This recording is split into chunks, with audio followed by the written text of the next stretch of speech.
भगवान शंकर जी की जो कथा है, भगवान ईश्वर की जो लीलाओं की कथा है, ये पुण्यदायक है। क्यों पुण्यदायक है?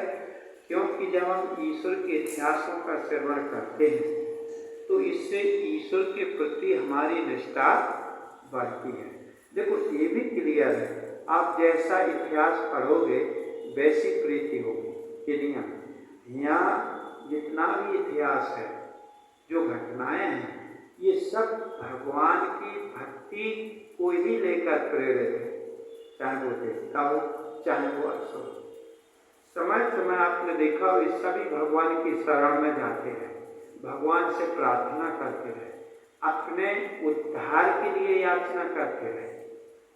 अब चाहे वो भगवान शंकर के भक्त हों, राक्षस हों, चाहे देव हों, दोनों ही। इसीलिए अपने जीवन में उसी इतिहास को जगह देना चाहिए जिससे हमारी परमात्मा में प्रीति बढ़े। उस इतिहास को अपने जीवन में ज़्यादा महत्व मत दो जिससे परमात्मा में प्रीति ना बढ़े। भगवान वेद व्यास ने इतिहास तो लिखा है, पर यदि भगवान वेद व्यास के इतिहास को कोई भी पढ़ेगा तो आप देख लेना वो भगवान में भक्ति वाला हो जाएगा, उसका जीवन भगवान के लिए समर्पण हो जाएगा।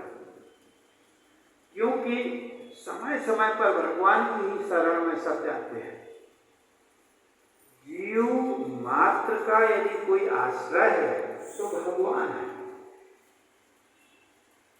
बस ये बात जरूर है कि उस भगवान को कोई आत्म करके ही देखता कि आत्मा ही भगवान है और आत्मा ही मैं हूं, या आत्मा को भगवान को जो संतों का सानिध्य करते वो भगवान को और आत्मा को अलग नहीं देखते, आत्मा ही भगवान है। और फिर आत्मा को मैं को अलग नहीं देखते। जो आत्मा है वही तो मैं हूँ, जो मैं हूँ वही तो आत्मा, ये दो थोड़ी है, चाहे आत्मा को चाहे मैं को। भगवान आत्मा में किंचित भेद नहीं देखते। इसीलिए जो भगवान वेद व्यास का इतिहास है वो हमें भगवान की शरणागति कराता है, भगवान की शरण में ले जाता है।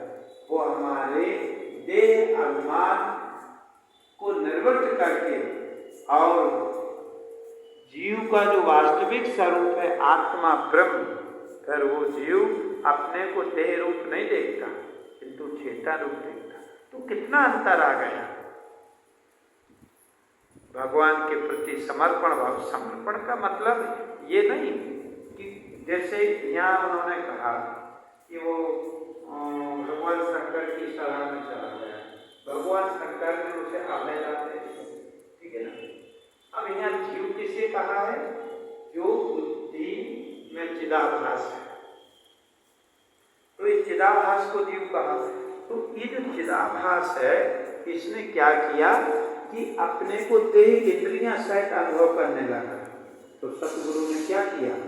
इस चिदाभास का जो वास्तविक स्वरूप है जब सतगुरु ने समझाया तो यही बताया ना कि जिसको तू अपना देख रहा है ये तू नहीं है, अरे तू तो वो है जो इन सबको देख रहा। फिर उस चिदाभास ने